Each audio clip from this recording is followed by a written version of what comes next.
Whatever you think about what the world would look like if we had legal cannabis, Prop 19 won't give us that.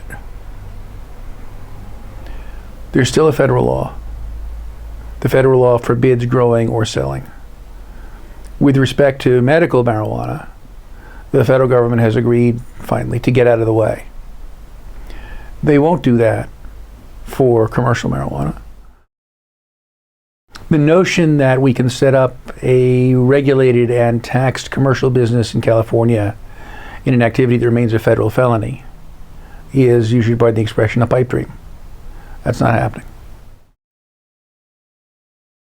My guess is the federal government goes into court the next morning to enjoin every county and municipality in California from creating a tax and regulatory structure under the law, since that would facilitate the violation of federal law. My guess is that that injunction gets issued. And so no county or municipality actually sets up a set of taxes and regulations. So that leaves all of the growing and selling activity outside the medical arena strictly illegal, even under California law. Then the question is, does California continue to enforce the old law, continue to treat people who are growing and selling pot as criminals? Or do they say, well, the feds told us we couldn't tax and regulate, but the voters said they wanted it legalized, so we're just going to leave it alone?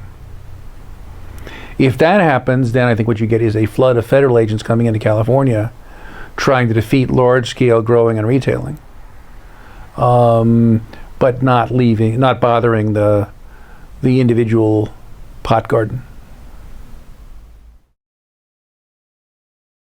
The people who call themselves drug policy reformers have twice fooled the voters of California. Prop 215 was marketed as providing marijuana for very sick people, people with cancer and AIDS and glaucoma. There was nothing in Prop 215 about having 1,000 coffee shops where people could buy pot brownies. So what California voters voted for and what they got were two completely different things. Fool me once, shame on you. Then we had Prop 36, which was treatment instead of prison for drug users. But it turns out that under the provisions of Prop 36, fewer than a quarter of the people who agree to do mandatory treatment instead of going to prison actually go to and finish their treatment. And what happens to the rest of them? Nothing. So we have mandatory drug treatment that's completely voluntary. Fool me twice, shame on me. And now the same group of people are coming back with another nonsense proposition. Fool me 3 times, I must be some kind of complete idiot or utterly lacking in self-respect.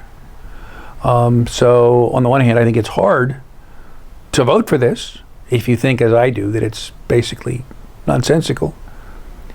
And on the other hand, it's also hard to vote against it if you think, as I do, that putting people in jail for selling pot is not a very useful activity and that we ought to have some sort of regulated availability for adults. So the sponsors have put us in a position where we either have to vote to ratify the drug war or we have to vote for gibberish. I'm not grateful.